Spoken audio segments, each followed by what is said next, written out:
Radhe Radhe, happy morning. I am professor Anant Kumar. आज मैं बड़ा जबरदस्त इंटरेस्टिंग स्टोरी लेके आपके पास आया हूँ। खरगोश और कछुए वाली कहानी बचपन से हम सुनते आ रहे हैं। इसके पीछे 4 स्टोरी है।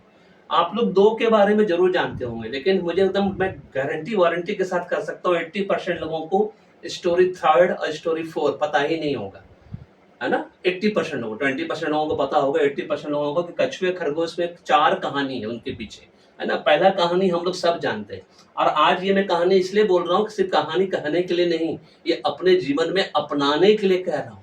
आप जिस भी उम्र सीमा में है ना, आपका इससे लर्निंग जो इससे आ रहा है चारों स्टोरी से, उस लर्निंग को अपने जीवन में अपनाइए। देखिए, आपको सफल होने से कोई नहीं रोक सकता। ये सिर्फ बच्चों की कहानी नहीं है ना। इसके पीछे जबरदस्त लर्निंग है।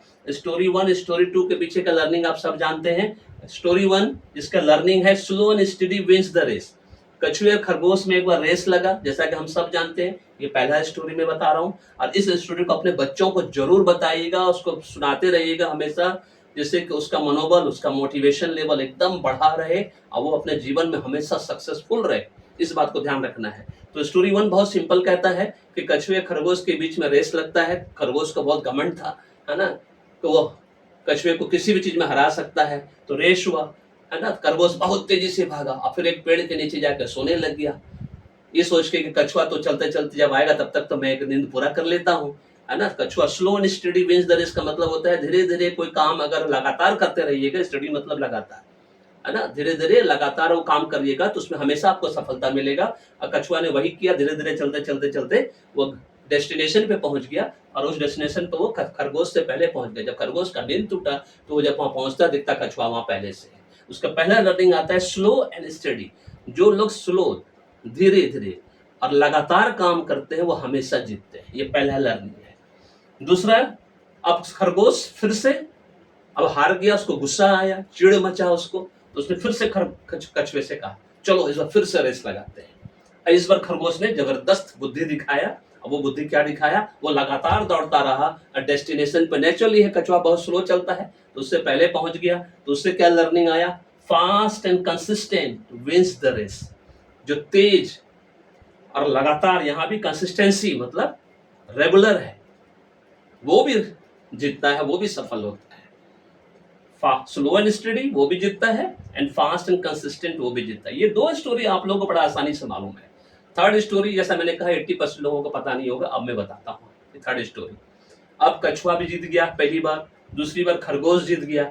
तो कछुए ने सोचा इससे बदला लिया जाए, तो कछुए ने खरगोश को कहा चलो अब नदी के उस पार डेस्टिनेशन रखते हैं, और वो नदी के उस पार का डेस्टिनेशन जो सबसे पहले पहुंचेगा वो विनर कहलाएगा। दोनों में रेस शुरू होती है, बीच में नदी आ जाता है, खरगोश रुक जाता है क्योंकि खरगोश को तैरने नहीं आता, और कछुआ बड़ा आराम से तैर के निकल जाता है और डेस्टिनेशन पे पहुंच जाता है। फिर से कछुए की जीत हो जाती है।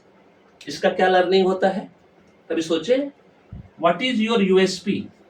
अपने यूएसपी को हमेशा पहचानिए। Unique selling price, core competencies, आपके अंदर वो ऐसी कौन सी क्वालिटी है, अपने दुश्मन का, राइवल्स ग्रुप का, वो क्वालिटी को पहचानना है कि उसके अंदर वो कौन सी क्वालिटी जो मुझे वो हरा सकता है, उसको कोर कॉम्पिटेंसीज बोलते हैं, है ना। खरगोश ने इसका इवैल्यूएशन नहीं किया कि कछुआ तैर सकता है।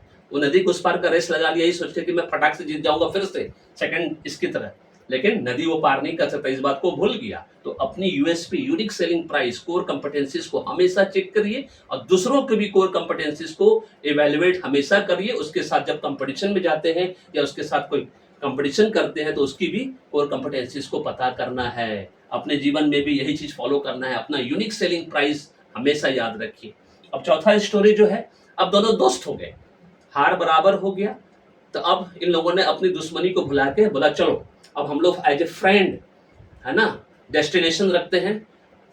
इस बात को ध्यान रखना है, नदी के उस पार रखेंगे, थोड़ा लंबा डेस्टिनेशन रखते हैं। थोड़ा सा स्टोरी को मैंने मॉडिफाई किया है, लंबा डेस्टिनेशन रखते हैं जो नदी के उस पार रहेगा। तो अब क्या है, खरगोश अपने पीठ पे कछुए को बैठा लेता है, तेजी के साथ दौड़ता है और नदी किनारे पहुंचता है।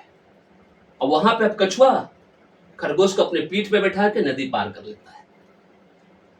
ये है स्टोरी 4। उससे क्या शिक्षा मिलती है, लर्निंग मिलती है, टीम वर्क, टीम। जब आप टीम में काम करते हैं, टीम वर्क के रूप में काम करते हैं, टीम का मतलब होता है टुगेदर एवरीवन अचीव्स मोर, इसका फुल फॉर्म होता है 1 + 1 = 11 होता है टीम के रूप में, नॉट 2। 1 + 1 2 होता है ना, नो, टीम के रूप में 1 + 1 = ऑलवेज 11। 2 आदमी मिलकर 11 आदमी का काम कर सकते हैं अगर आप टीम में काम करिएगा। That is why team work is always preferable in all institutions and organization. This is the 4 stories about rabbit and tortoise. अपने जीवन में भी इस लर्निंग को अपनाइए, अपने किड्स को भी, बच्चों को भी ये लर्निंग बताइए कि 4 स्टोरी और उसका लर्निंग क्या है। देखिए सफलता मिलता है कि नहीं मिलता है। This is all about this. Video पसंद है तो लाइक करिए, शेयर करिए, चैनल को सब्सक्राइब कर रखिए, बेल आइकन दबाना नहीं भूलिएगा, फीडबैक जरूर दीजिएगा कि आपको ये स्टोरी कैसा लगा। और जाते जाते फिर से याद दिला दे, अभी तक पेड न्यूमरोलॉजी एस्ट्रोलॉजी नहीं कराया है तो संजीवनी पैकेज के अंदर कराना है।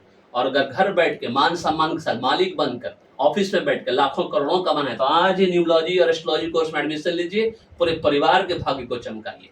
Choice is yours, life is yours, एक बार का इन्वेस्टमेंट है, जीवन भर का सुख शांति समृद्धि है। Thank you so much, may God bless you, happy beginning.